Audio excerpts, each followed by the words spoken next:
우리나라 창조경제 현 주소를 진단하고 앞으로 지속적으로 추진해야 할 점, 강조해야 할 점들을 다시 짚어보고 필요하다면 새롭게 추진되어야 하는 정책 아젠다, 이슈에 대한 심도 깊은 논의를 이어가고자 합니다.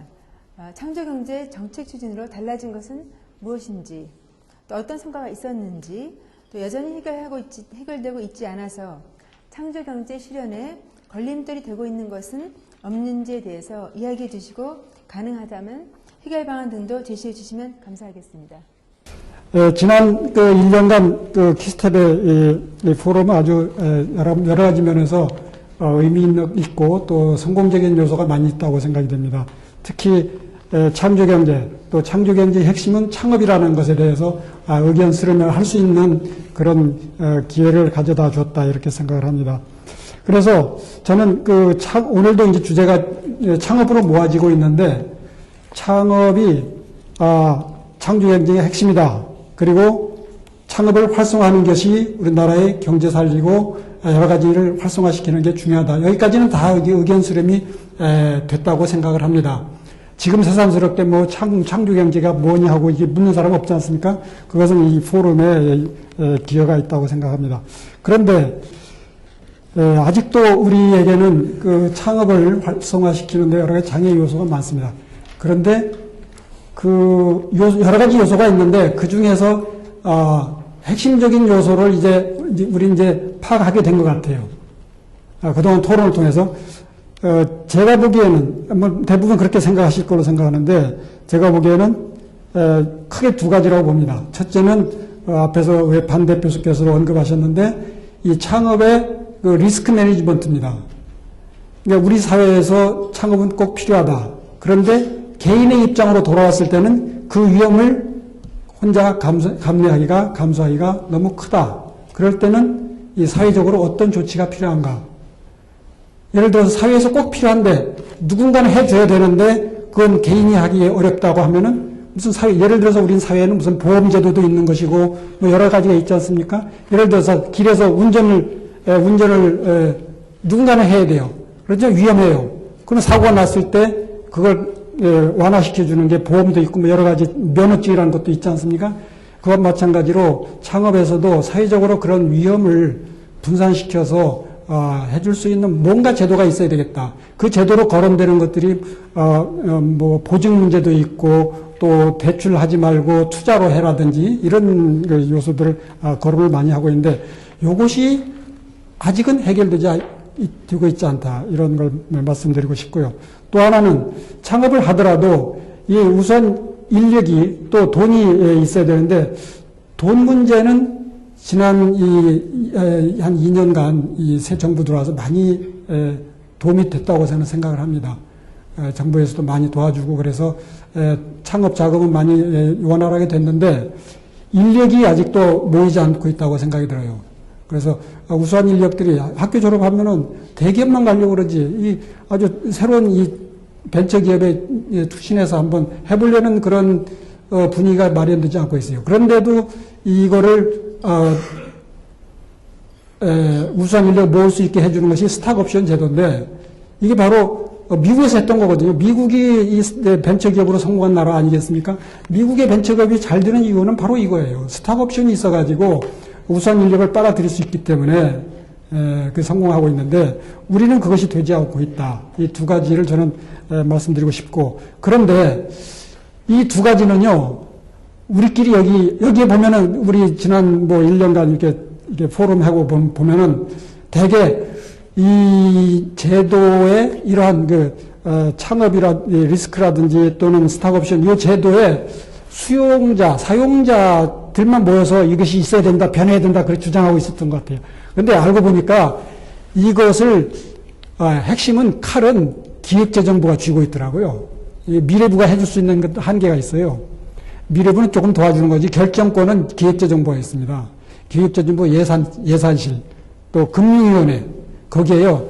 그래서 저는, 내년 2015년에는 이 포럼을 하실 때요, 과학기술, 회사, 요 사람들만 불러보지 마시고요. 기획재정부 실장, 세제실장, 금융위원회 국장, 이런 분들을 초대해서 아주 이제 청문회 하듯이 이렇게 죽어가는데 이런 거 좀 그래서 금년은 지난 1년은 우리끼리 의견 수렴이 됐는데 이제 내년에는 그분들하고 같이 공감할 수 있는 기회를 갖는 게 좋겠다 이런 생각을 합니다. 감사합니다. 네, 아마 내년도 저희 키스텝 수요 포럼은 굉장히 다양한 인사들을 모시고 아주 활발한 논의 장이 될 것 같습니다. 네, 다음으로 다시 좀 우리가 다시 R&D 생태계 측면을 한번 돌아볼 필요가 있을 것 같습니다. 사실 우리나라는 그 과학기술 기반으로 빠른 시일 안에 어떤 세계의 기적을 이룬 바 있습니다. 그래서 최근에도 국가적 아젠다 사회문제 해결을 위한 과학기술의 역할이 또 강조되고 있고 지금은 창조경제를 실현해야 할 과제 역시 과학기술에 주어졌다고 할 수가 있겠습니다. 문기주 원장님께서는 사실 그 키스트를 그동안 이끌어 오시면서 특히 굉장히 많은 활동하셨는데요. 그런 측면에서 지난 2년간 창조경제 실현을 위한 과학기술 분야에서 노력들은 어땠었는지 그리고 이 노력들이 성과를 낼 수 있는 방향이었는지 아니면 앞으로 어떻게 좀 더 개선돼야 될 점이 있는지 그런 것들에 대해서 좋은 의견을 부탁드리겠습니다. 어느 정도 공유가 된 거 가서 혁신하는 게 필요하다. 창조경제에 대해서는. 거기까지도 공유가 좀 되지 않았나 하는 게 저도 확실하게 생각합니다. 실천을 하는데 이제 이런 것이 어떤 비전이 공유가 되고 이것이 어떻게 해야 되겠다는 이해가 갔을 때는 영어로 make things happen 해야 되거든요. 그러면 실천을 해야지 이제 뭐 껴봐라 하는 거죠. 그러다 보니까 짧은 시간이라면 짧은 시간 어떤 가시적인 효과를 내놓고 정보가 들어옵니다. 두 군데 다 케이스 정보가 들어왔다는 거죠. 저는 과연 이게 맞는 거냐. 그리고 또 반대표도 말씀하시지 한국과 미국의 차이가 다르다 하는 얘기입니다. 자, 다시 그 원천적인 걸 한번 돌아가 볼게요. 60년대 키스트를 시작할 때는 무지하게 열심히 했으면 됐습니다. 월화수목금금금 월화수목금금금으로 돌아갔으면 됐어요. 열심히 했습니다. 지난 40년 아니면 50년 사이에 많은 세상이 바뀌었어요.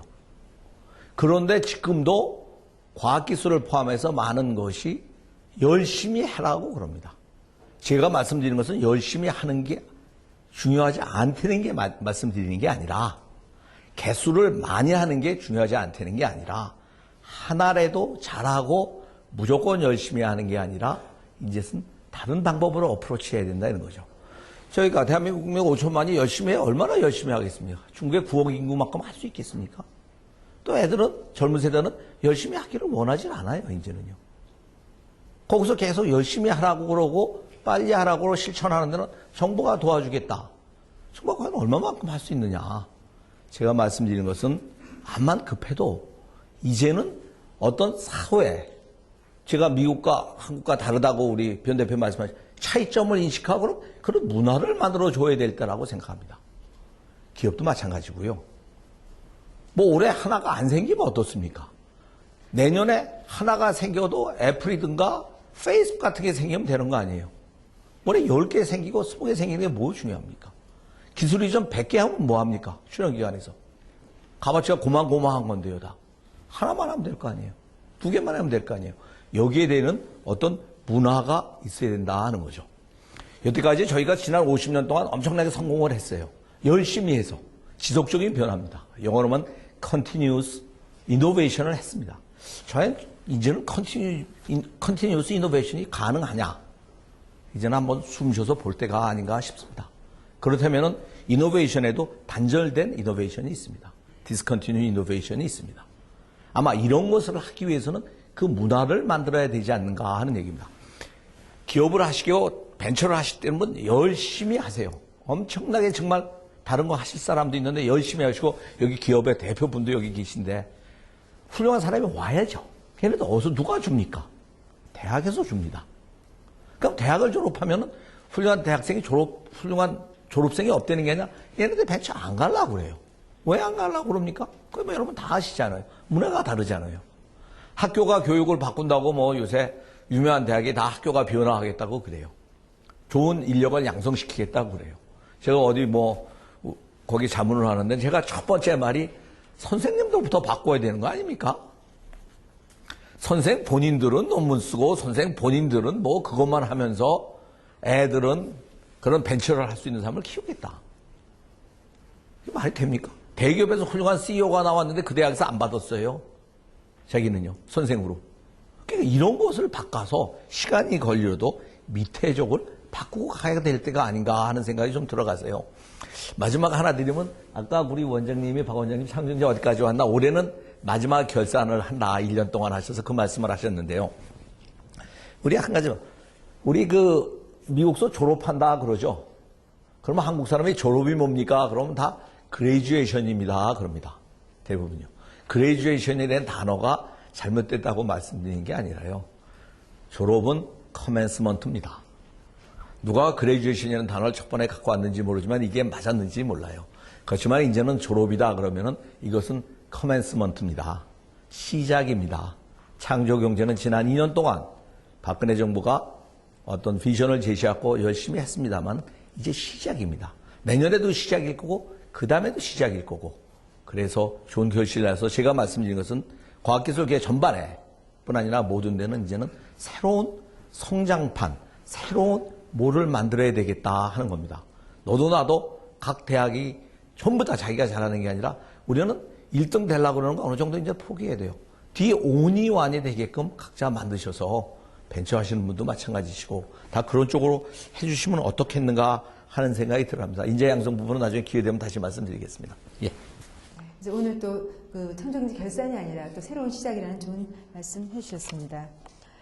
창조경제를 이야기할 때 우리가 지식재산 측면을 또 이야기하지 않을 수가 없습니다. 지식재산은 왜냐하면 기업뿐 아니라 대학 또 공공연구기관 연구개발 결과의 그 기술 이전 및 사업화의 기초자산이기 때문입니다. 그래서 이제 정부는 그래서 그동안도 그래왔지만 요즘 창조경제가 강조되고 있는 시대에 있어서 지식재산에 굉장히 큰 관심을 기울이고도 있습니다. 그 김상우 연구위원님께 지금까지 그 지식재산의 관리, 활용에 있어서 창조경제 측면에서 무엇이 문제였는지 그리고 문제를 해결하기 위해서 어떤 노력을 하고 있었는지 또 성과가 무엇이었는지 좀 말씀해 주시고 특히 기술 사업화가 성공이 굉장히 큰 이제 키워드인데요. 이것과 관련돼서 지식재산 관리 및 활용에 있어서 우리가 특히 강조해야 할 점이 있다면 좀 말씀해 주시기를 부탁드리겠습니다. 예, 안녕하십니까. 김상훈입니다. 일부 세션에서 발표를 하실 적에 5가지 주제에 대해서 말씀을 해주셨는데요. 기술 사업화, 그 다음에 지식재산 융합 연구, 그 다음에 미래 신성장 동력과 대학의 이제 역할에 대해서 말씀을 해주셨는데, 물론 이제 정리 차원에서 그렇게 말씀을 해주신 거라고 생각이 되지만, 이 5가지의 문제가 사실은 다 떨어지는 문제라고 생각되지는 않습니다. 이게 사실 패키지도 전부 다 돼야 되는 문제이고 서로 얽혀있는 굉장히 밀접하게 얽혀있는 부분들이기 때문에 예전처럼 하나하나로 접근을 해야 될 거가 아니라 전체적으로 통합적인 차원에서 접근을 해야 되는 게 맞지 않나라는 생각이 들고요. 2번째 문제로는 아까도 대표님들께서 말씀해 주셨는데 저희가 굉장히 오랜 기간 동안 최근에 기술 이전 사업화 촉진 관련되는 법이 이제 5차 개정법인데요. 굉장히 오랫동안 우리나라가 기술 사업화에 대해서 얘기를 해왔습니다. 그럼에도 불구하고 사실은 1차 때와 5차 때와 크게 달라지지 않은 점이라고 하게 되면은 많은 부분들이 정부 지원 및 보조가 여전히 필요하다는 말씀을 굉장히 많이 하시는데 물론 어느 부분에서는 맞는 얘기인데요. 그게 과연 또 장기적인 우리 실질적인 생태계에 대해서 과연 플러스만 있는 건지 또 한번 생각해 볼 필요가 있다라고 이제 생각이 되고요. 그 다음에 이제 3번째로서는 아까 문기주 원장님이 하신 부분에 대해서 제가 전적으로 공감을 하는데요. 저희가 많은 사업들이 사실은 사업을 하게 되면 관리를 해야 되고 관리를 하려면 평가를 해야 되는데 저희의 많은 사업들이 질적 평가보다는 물론 질적 평가가 어려워서 그렇습니다. 질적 평가보다는 사실 양적 평가 위주에 되다 보니 많은 내용들이 사실은 새로운 어떤 뭔가를 이제 창조경제에 부합하는 뭔가를 새로운 걸 만들어낸다라기보다는 눈에 보이는 성과에 어쩔 수 없이 몰입될 수밖에 없는 상황들이 있습니다. 그 3가지 측면인데 제가 다시 한번 말씀을 드리면 아까 대표님 2분이 나오셔가지고 말씀을 해주셨는데 미국과 미국에서 하셨으니까 미국에 대해서 많이 비교를 해주셨습니다. 근데 과연 이제 지금은 우리나라가 과연 미국과 같으냐? 사실 미국이 벤처에서 가장 성공한 나라이긴 합니다. 그러나 과연 우리나라가 미국하고 같은 환경과 같은 그런 걸 가지고 있느냐를 좀 생각해 볼 필요가 있고요. 그래서 우리나라는 우리나라이기 때문에 사실 미국과 다른 방법이 필요할 수도 있을 것 같고요. 요즘에 히든 챔피언에서 독일들이 굉장히 많이 나오고 있습니다. 그러면 독일 같은 경우에도 실질적으로 그 미국처럼 그렇게 투자를 잘 하느냐? 안 해줍니다. 독일도 우리나라와 같이 소위 말해서 창업하는 회사들이 은행에 가서 대출받기도 굉장히 힘듭니다. 그럼에도 불구하고 독일은 우리가 그 소위 말해서 벤치마킹을 할 가장 대표적인 나라 중에 하나로 지금 굉장히 요즘 유행돼서 뽑고 있는데, 그러면 독일에서는 무엇이 그랬기 때문에 그런 히든 챔피언들이 많이 1000개가 넘는 히든 챔피언이 생겼다라고 하고, 우리나라는 최근에 보면은 새로운 기준에 의해 가지고 63개가 히든 챔피언이 있다라고 얘기를 하는데요. 그런 차이가 과연 어디서 나는 건지, 그런 이제 좀 다방면에 좀 생각을 해볼 필요가 있고요. 이 질적 평가가 아닌 이제 양적 평가를 하다 보니까 지식재산도 이제 그 문제인데, 우리나라가 지식재산 실질적으로 보면은 전 세계에서 3위, 4위권 되는 강국입니다. 미국이 시장이 가장 크다 보니까 미국의 지식재산을 가장 많이, 특히 특허를 가장 많이 내는 나라로 당연히 미국이 1위겠고요. 미국을 제외하고는 우리나라가 이제 3위권인데요. 3위권 중에서 여러분들이 잘 아시는 대기업 3개만 빼게 되면은 우리나라의 지식재산 추원수가, 등록수가 절반 이하로 떨어집니다.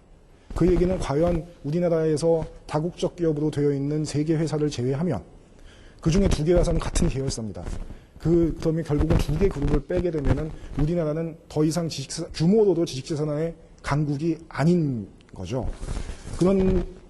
그럼에도 불구하고 우리나라가 지금까지 계속 양적으로 사실은 평가를 출원수, 등록수 그런 걸로 하다 보니까 이제 양적으로 굉장히 많이 밀어붙이는 거가 있는데, 앞으로도 계속 그렇게 해야 되느냐.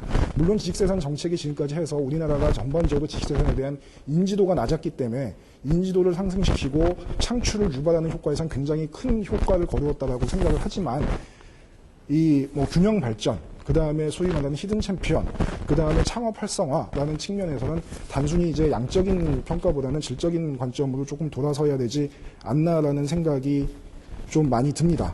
또 이제 두 번째, 그와 연관해서 아까 기술사업화 또 그 반 대표님께서도 말씀을 해주셨는데, 저희가 인정하고 넘어가야 될 거는 인정하고 넘어가야 된다고 생각하는 부분이 하나가 있습니다. 실질적으로 사업을 하시게 되면 사업에 필요한 것들이 교과서에도 많이 나오는 얘기들인데, 4가지 다른 이해관계자가 있습니다. 소위 말해서 사업 아이디어를 생각하시는 발명자 또는 혁신가라고 하는 그룹들이 있고요. 그 다음에 돈이 필요하죠. 그러면 투자자가 있습니다. 그리고 그 사업을 운영해 나가는 기업가가 있을 거고요. 그 다음에 사업은 계속 지속돼야 되기 때문에 그 기술을 계속 개발하는 개발자가 있을 겁니다. 이 4가지의 서로 다른 그룹이 서로 합심하여라고 많이 말씀을 하시는데, 사실은 4명이 바라는 게 궁극적으로 다 다릅니다. 본질적으로 이해관계가 다르다는 얘기죠. 투자자는 투자를 해서 그걸로 인해서 수익을 얻길 원하는 거고요. 개발자는 그 개발을 어떻게 이제 성공을 하는 게 더 큰 요인입니다. 아까 말씀하셨듯이 우리나라에서는 많은 경우에 IPO가 유일한 대안이고 M&A가 잘 안 된다라는 목적이 뭐냐 하면은, 기본적으로 사업을 처음에 시작하신 분들과 개발자들 입장에서는 본인이 키워놓은 걸 갖다가 M&A에 대해서 누구한테 넘기는 게 굉장히, 최근엔 많이 달라졌지만 말씀하신 것처럼 치욕이라고 생각하시는 부분들도 굉장히 많기 때문에 우리나라가 이제 M&A 시장이 작아서 그런 것도 있지만 그런 이유도 굉장히 크거든요. 그러니까 기본적으로 아까 말씀드린 4가지 서로 다른 이해관계자들이 다름을 인정하고 서로가 어떤 식으로든지 이해관계자 간에 수익 분배를 할 생각을 해야 되는데, 아직은 우리나라는 아직 그런 다양성을 좀 인정을 하지 못하고 있는 것 같습니다. 그래서 그런 측면에서 보면은 그 대표적인 예가, 우리나라에서 지식재산 또는 기술사업화를 활성화하기 위해서 대학 등에서 그 기술사업화가 되게 되면 기술료 수익액을 갖다 나눠주게 돼 있는데, 그 교수님들, 소위 말하는 개발자들이 거의 기술료 수익의 80% 내외를 가져가시고 계세요. 물론 금액이 크지 않으니까, 아직 초창기니까 충분히 이해할 수 있는 거지만, 제가 아까 미국 얘기하고서 미국과 다르다라고 해서 미국 얘기를 다시 꺼내서 죄송합니다만, 그 기술 이전 사업화가 가장 활성화되어 있다라고 하는 미국에서는 기술료 수익의 실질적으로 한 3분의 1, 대학마다 좀 다르지만 그 정도를 가져가고, 나머지 기술 사업화와 관련된 사람들이 또 나머지를 가져갑니다. 그러니까 다시 말씀드리면, 우리나라에서 기술 사업화를 하게 되면은 물론 창출이 굉장히 중요합니다. 그렇지만 사실 기술 사업화를 하고 그러면 여러분들이 사업을 하시게 되면 영업도 중요하고 굉장히 다른 여러 가지 관리들이 중요합니다. 그런데 과연 우리나라에서 기술 사업화 인력 얘기도 하셨지만 기술 사업화와 관련된 창출자 이외에 다른 사람들이 그것에서 인센티브를 얻어갈 수 없다라고 하게 되면 과연 그쪽으로 아까 전문가 얘기도 많이 나왔지만 전문가들이 과연 그쪽으로 올 수 있는 유인책이 뭐가 될 것이며 그분들이 유인책이 안 된다라고 하게 되면 결국은 계속 이런 식으로밖에 진행될 수밖에 없는 거 아니냐. 그런 측면에서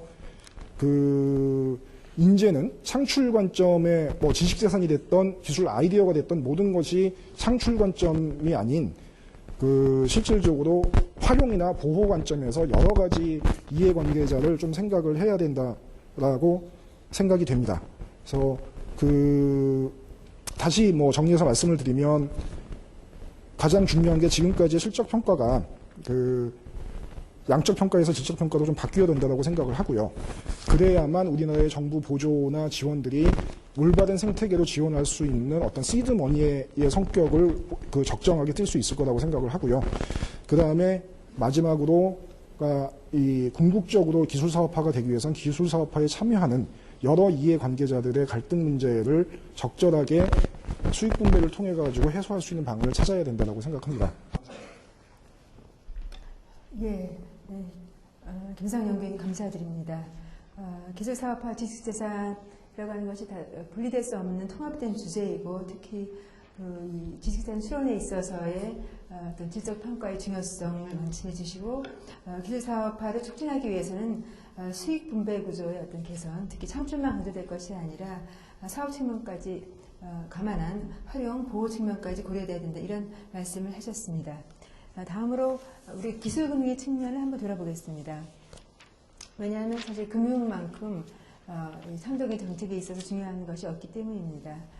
그리고 또 사실 상대경제 추진하면서 그동안 가장 많은 변화를 겪고 있고 또 앞으로도 있어야 될 부분이라고 생각합니다.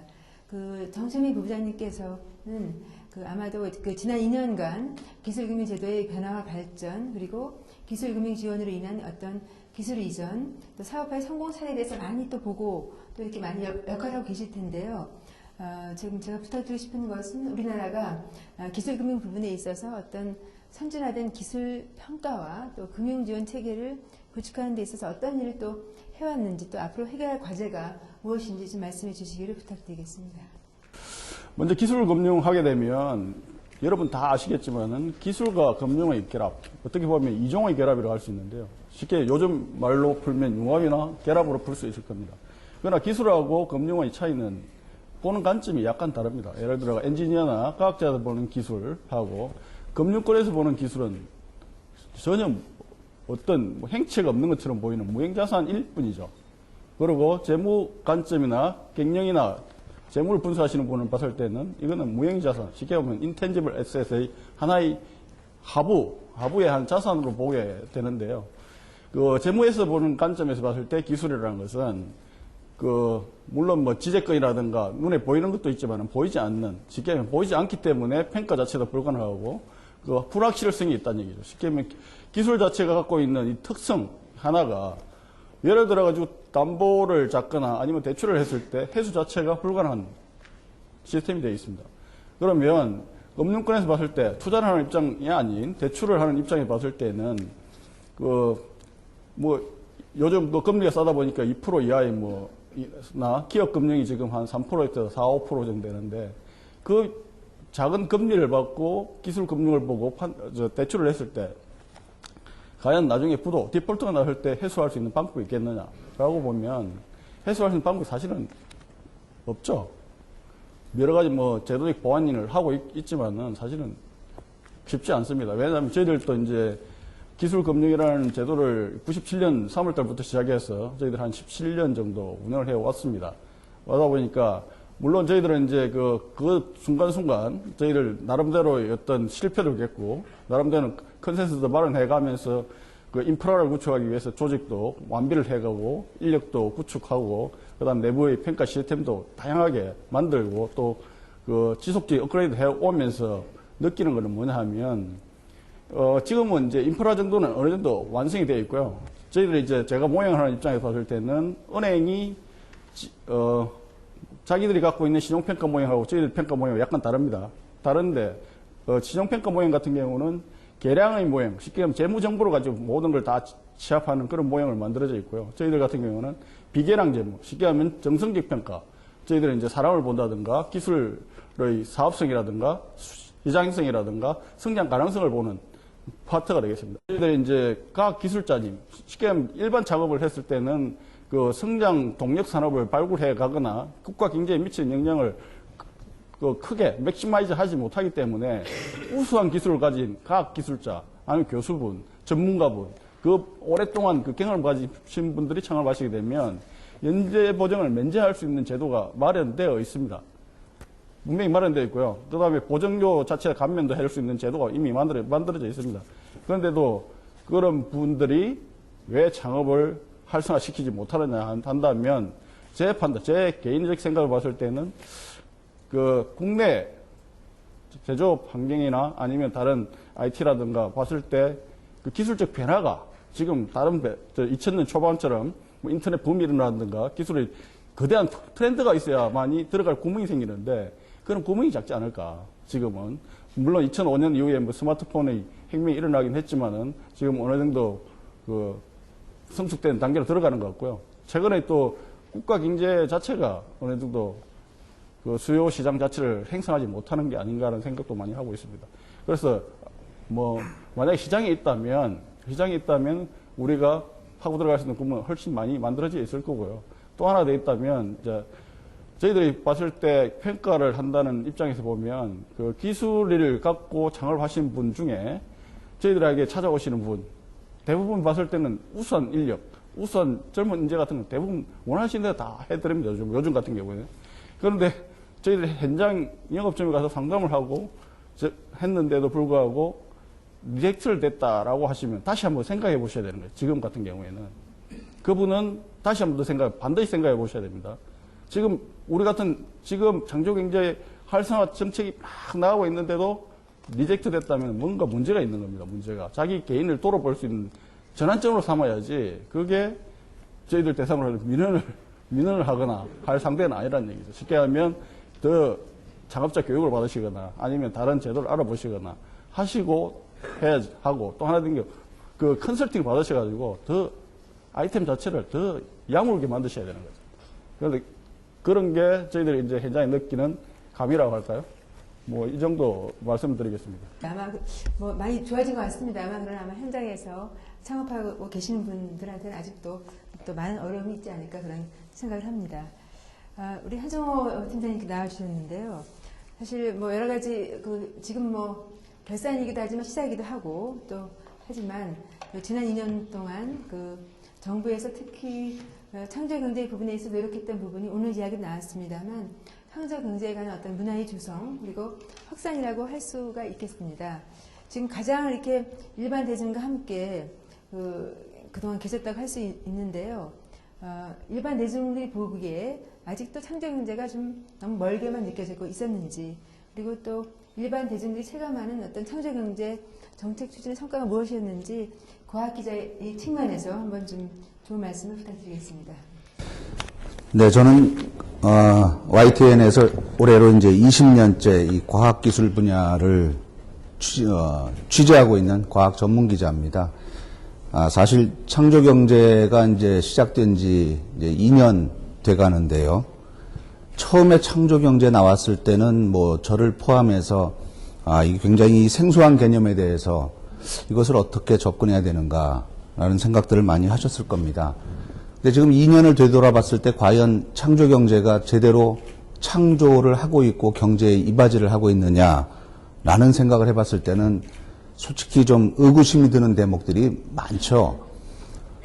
전에 윤종록 2차관, 미래창조과학부 2차관과 제가 대담 프로에서 만났을 때 제가 첫 번째 던졌던 질문이 바로 이 창조경제라는 말을 만드는데 가장 큰 역할을 한 사람 중에 하나라고 하시니 창조경제를 국민들한테 한마디로 뭐라고 정의할 수 있겠습니까? 라고 질문을 했을 때 돌아온 답변은 창조경제는 창조경제라고 하면 이렇게 규정되어 있는 말이 있지 않습니까? 뭐 상상력이 뭐 시너지를 발휘해서 일자리를 만들고 뭐 이런 그 규정된 말이 있는데 의외로 이분의 답변은 창조경제는 그것을 규정하면 이미 창조경제가 아닙니다. 라는 다소 좀 황당한, 저는 그걸 두 가지로 생각했죠. 아, 이 창조경제가 우리가 아는 것보다는 더 높은 개념이구나 라는 점 하나하고 또 하나는 특별한 의미가 없을 수도 있겠구나.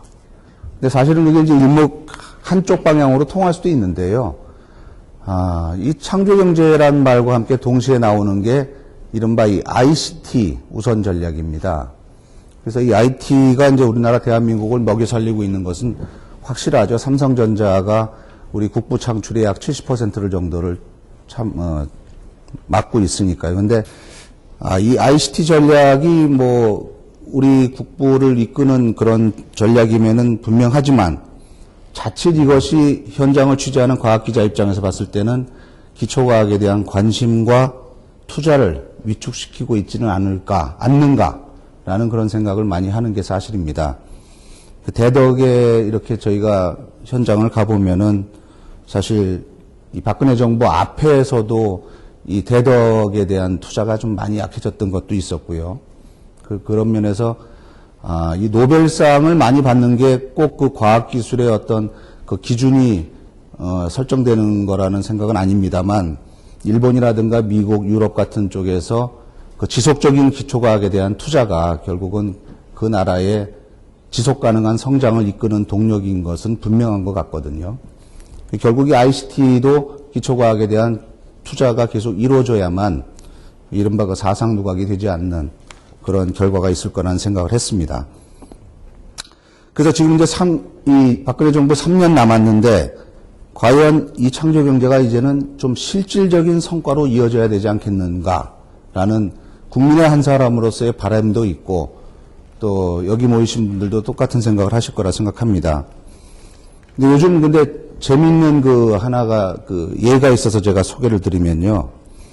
이 창조경제 타운이라는 그 온라인 커뮤니티가 있습니다. 거기에 국민들로부터 그 올라온 아이디어가 이렇게 특허로도 연결되고 또 그것이 또 이렇게 어떤 창업으로도 이어지는 그런 모습을 이루기 위해서 이걸 만들었는데 아쉽게도 초창기에는 굉장히 많은 호응이 있었어요. 정책적으로 홍보도 하고 뭐 언론들도 많이 따라주고 했는데 지금은 이게 좀 흐지부지하고 있었거든요.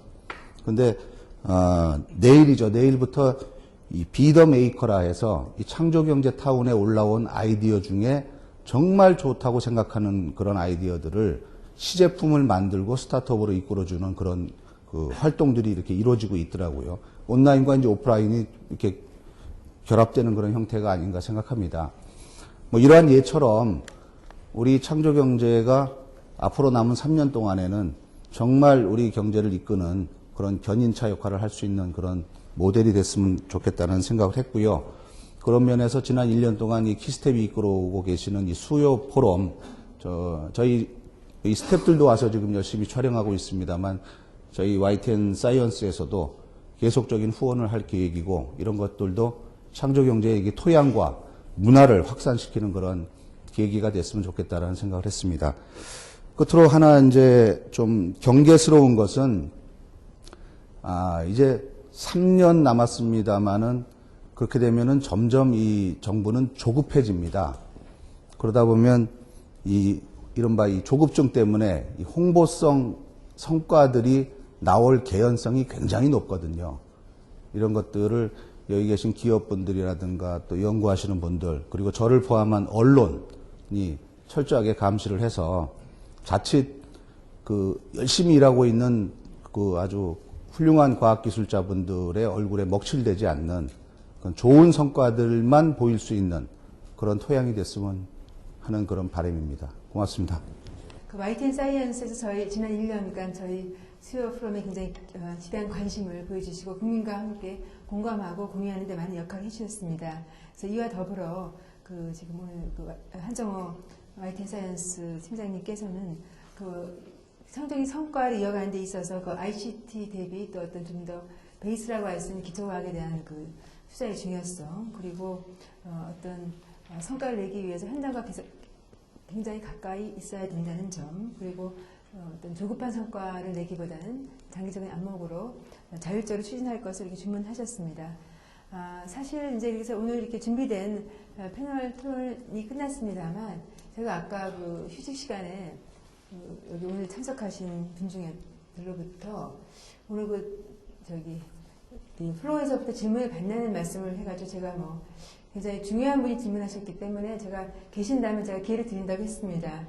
오늘 벤처를 이야기하고 있는데 우리나라 벤처 창업에 파이오니어 역할을 해주고 계신 그 파크 시스템 박상희 대표께서 좋은 아마 질문이 있는 것 같습니다. 좀 마이크로 부탁드리겠습니다. 그 기술 창업이 성공할 수 있는 몇 가지 요소가 있는데 그게 하나하나 철저히 작동을 안 하고 있습니다. 인력 문제, 아까 이광영 교수님 말씀하셨는데 우수한 기술 인력이 왜 벤처로 갑니까? 연봉 2배, 3배로 주는 대기업으로 가지, 그 재벌 기업으로 가지 왜 벤처로 갑니까? 유일한 그거는 스탁옵션이거든요. 근데 지금 스탁옵션이 작동이 안 되고 있습니다. 이걸 고치려고 저도 작년부터 굉장히 노력을 했는데 지금 꽉 막혀가지고 고쳐지지를 않고 있습니다. 그리고 그 연대보증제도랄지 아까 뭐 리스크 매니지먼트, 실패 시에 개인적인 부담 이런 얘기 하셨는데 사실 미국에서는 이게 문제가 안 됩니다. 왜냐하면 100% 투자에 의해서 사업을 하지 융자는 제로거든요. 은행에서 절대로 융자 안 해줍니다. 아까 기술 신고 같은 데서 융자를 해주신다고 그랬는데 그걸 그 융자는 어디까지나 운영자금 정도만 해줘야지 초기 벤처기업한테 이걸 자본금 성격의 돈을 융자로 해주면은 이건 절대로 안 됩니다. 이러면 신용불량자만 양산됩니다. 그러니까 그 대안으로는 사실 엔젤한테 인센티브를 줘서 투자를 독려해야 되거든요. 과거는 있었습니다. 10여 년 전에는 세금 혜택 같은 게. 근데 지금 다 없어져가지고 엔젤 캐피탈이 제대로 활동 못하고요. 예를 들어 엔젤 투자 조합 같은 걸 결성을 하는데 현재 제도는 이런 식이에요. 어느 기업에 투자할 건지 그걸 써내야 됩니다. 이게 말이 됩니까? 아니 투자자들을 모으고 그 다음에 투자할 기업을 선별을 하고 중간에 바뀔 수도 있는 건데 지금 우리나라는 그게 앞뒤가 거꾸로 돼 있어요. 그러니까 일부러 못하게 하는 제도라고 말할 수도 있는 거죠.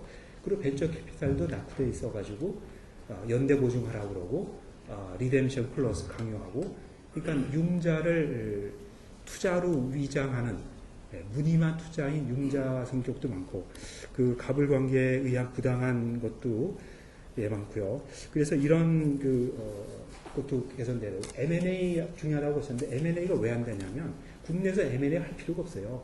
그 잘 나가는 벤처기업의 핵심 인력 몇몇만 한 5명만 연봉 2배 줄 테니까 우리 회사로 와라 하고 대기업에서 오퍼 주면 다 갑니다. 안 갈 이유가 없죠.